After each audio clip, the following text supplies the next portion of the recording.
Friends, imagine this for a moment.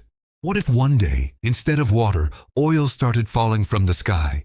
And what if one day you suddenly found yourself completely alone in this world? These are the kinds of questions that cross our minds at least once in life. And today's story explores both of them. Our story begins with a man named Paul. One morning, Paul steps outside his house feeling uneasy, as if something isn't right. The weather looks strange. Dark clouds cover the sky, roaring loudly like a raging storm. Within moments, rain begins to fall. Slowly at first, then violently. But suddenly, Paul freezes. The drops hitting his skin are not water. They are petrol. Pure oil is raining from the sky. Paul stands there in complete shock until his eyes open. It was just a dream. But what if that dream wasn't just imagination? Paul gets ready for work. After taking a shower, he kisses his family goodbye. He works at a construction site, while his wife Samantha stitches clothes at home and sells them on weekends to earn extra money. They have a daughter named Hannah. She cannot hear. She cannot speak. Yet Paul and Samantha love her deeply and constantly try to teach her new things, so she never feels different from others. One day, Samantha's friend visits with her daughter, but instead of playing, Hannah is outside holding old wooden sticks filled with insects. Samantha quickly takes them away, worried Hannah might get hurt. Later that day, heavy rain forces work at the construction site to stop. In the evening, Paul spends some time at a bar with his co-worker before heading home. Samantha tells him Hannah didn't socialize with the other child. She worries Hannah might grow isolated.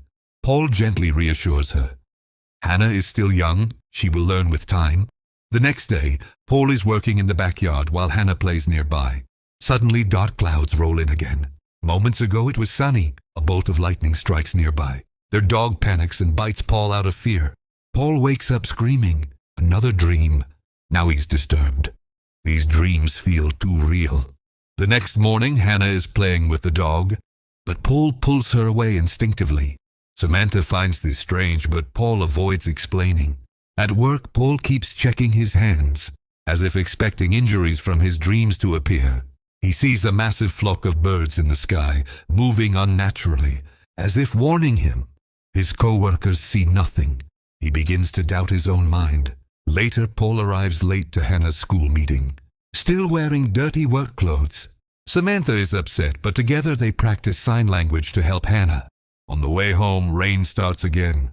This time, it's not water, it's oil.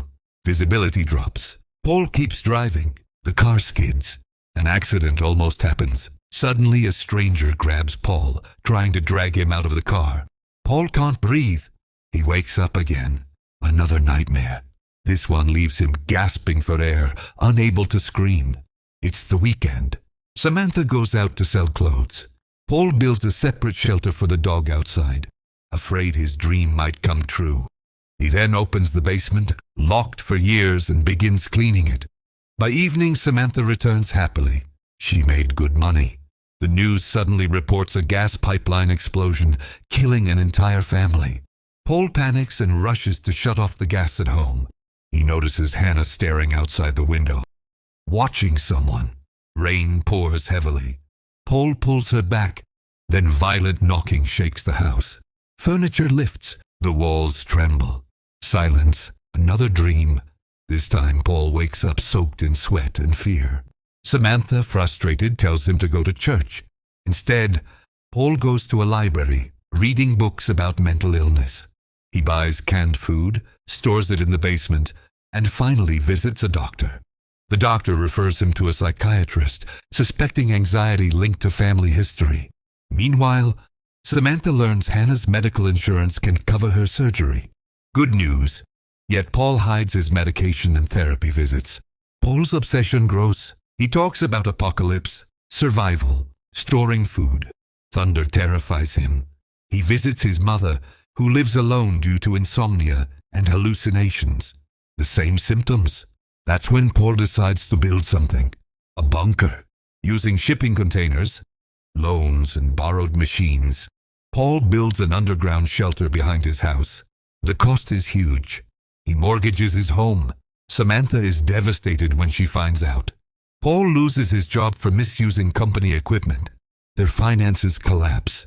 Paul's mental state worsens. At a school dinner, Paul gets into a violent fight and screams.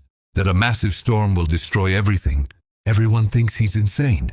One night, alarms ring across town. Dark clouds cover the sky. Birds crash from above. Paul rushes his family into the bunker, forcing oxygen masks on them. But by morning, everything is normal. Paul is hospitalized, diagnosed with early-stage psychosis. To recover, the family visits a beach. The sky darkens. Light rain begins. Samantha looks at her hands. It's not water, it's oil.